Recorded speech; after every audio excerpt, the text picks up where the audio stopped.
Bien, troisième et dernière maquette en cours hein, pour cette vidéo. Donc là, il s'agit d'une maquette Tamiya, donc le 0, voilà, donc un modèle, donc le chasseur ultra connu de l'aviation japonaise. Alors j'aime aussi beaucoup l'aviation japonaise de la Deuxième Guerre mondiale. J'ai pas mal de maquettes, hein, pas mal de modèles, même parfois un petit peu, enfin assez rares là. Et donc là, bah voilà, donc là je suis en train de réaliser cette maquette. Donc c'est la maquette du Mitsubishi A3 M3. Voilà, donc c'est une version, on va dire, milieu de guerre.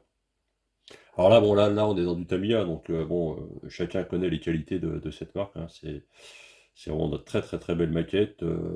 Tout s'ajuste, voilà, au millimètre près. Donc là, vous pouvez laisser de côté le tube de mastic, hein, il servira pas.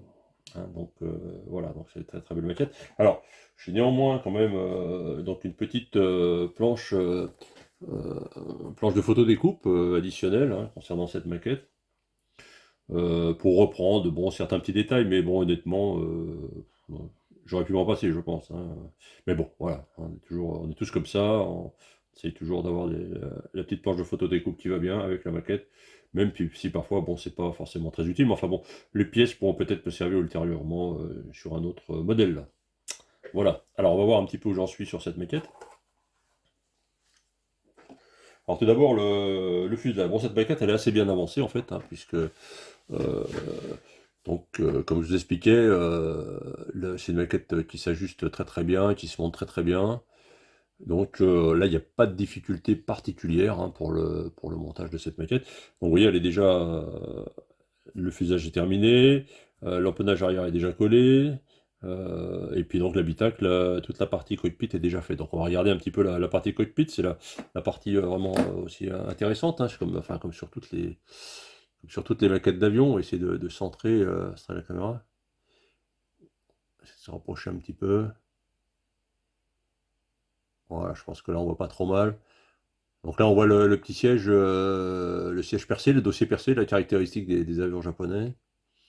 Bon, il restera juste à fixer les brelages, hein, les sangles du pilote, là ils sont pas fixés, je les fixerai ultérieurement. Donc tout ça évidemment ça s'ajuste impeccable, quoi. Il n'y a vraiment aucun problème, tout est absolument jointif. Il y a juste à mettre un tout petit filet de colle pour assembler, quoi. Donc ça c'est voilà où j'en suis pour le fuselage, donc ça va quand même vite. On voit le dessous là de ce dépose de pilotage. Voilà, alors j'ai commencé aussi un petit peu les ailes, là. Donc on va voir les ailes. Alors elles ne sont pas encore assemblées, hein. Donc on les assemble pas tout de suite parce que bon il faut les peindre, hein, donc avant de les assembler c'est quand même plus pratique. Donc là on voit les ailes là. Je vais essayer d'améliorer un peu l'éclairage, voilà, un peu mieux. Alors on voit pour l'intérieur de- du puits de train là, donc le fameux bleu japonais là, qu'on appelle le bleu Aotak, voilà. Qu'on retrouve aussi donc sur le fond des puits de train. J'ai peint aussi donc voilà les extrados, on voit bien. Voilà, l'autre pareil.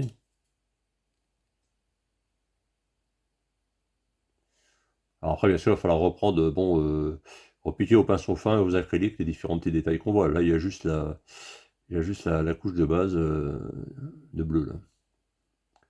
Oui, donc cette peinture dont je vous parlais, donc cette peinture bleu à Otak, donc qui est vraiment caractéristique de l'intérieur des parties internes donc des avions japonais. Donc en fait, dans la réalité, pour protéger les appareils, notamment de la corrosion, donc les Japonais passaient non pas une couche de peinture comme les Américains, hein, qui passaient une espèce de jaune-vert, là, mais ils passaient un vernis, donc un vernis. Et alors le problème du vernis, c'est que quand on le passe, ben, c'est comme pour les maquettes, on ne sait pas trop où on l'a mis, quoi. Donc pour résoudre ce problème, les Japonais ont comment dire, une solution très pratique, hein, très pragmatique, c'est-à-dire qu'ils ont teinté le vernis avec du bleu, hein. Donc en fait, la teinte, c'est du vernis teinté bleu, quoi. Alors bon, Pour nous, il y a plusieurs solutions. Soit vous achetez directement donc la teinte bon, dans une marque. Là, ici, c'est du Life Color, hein. Voilà, alors voilà, donc, on voit ici, là, en tech. Soit alors, ce que vous pouvez faire aussi très simplement, c'est refaire comme les Japonais, c'est prendre du vernis brillant et puis le teinter avec du bleu, à peu près de la même teinte, et puis vous arrivez au même résultat, hein. Ça, c'est pas très compliqué. Voilà. Alors, sur ce, quelles sont les autres parties que j'ai déjà avancées sur l'appareil? Alors, j'ai avancé déjà la partie moteur. Voilà, donc la partie moteur, on va la voir, elle est déjà un peu plus grosse, là, voilà. Alors bon, elle est détaillée, hein, parce que j'ai repris tous les détails que proposait Tamiya dans le kit, hein, parce que là, c'est déjà, j'ai rien rajouté que les pièces du kit Tamiya, hein. Ah si, j'ai rajouté comme les petits fils d'allumage des bougies qu'on voit là, qu'on distingue en couleur cuivre là, que j'ai rajouté. C'est les seules pièces que j'ai rajoutées. Et encore, bon bah voilà, on les voit pas beaucoup. Et une fois que l'hélice sera en place, on verra vraiment pas grand-chose, hein, de ce moteur, quoi. Voilà. Le moteur est prêt. Et puis j'ai réalisé aussi le petit réservoir supplémentaire, voilà, qu'on va trouver sous l'appareil. Voilà. Hop là, pardon. Il m'a échappé. On va prendre avec l'autre main, et puis réservoir, voilà. Il se fixera sur l'appareil. Voilà. Donc, bon, voilà pour ce zéro. Donc celui-ci, je pense quand même que globalement, je pense que je le terminerai assez rapidement. Je pense que de tous ceux que j'ai en cours, c'est celui que je terminerai en premier.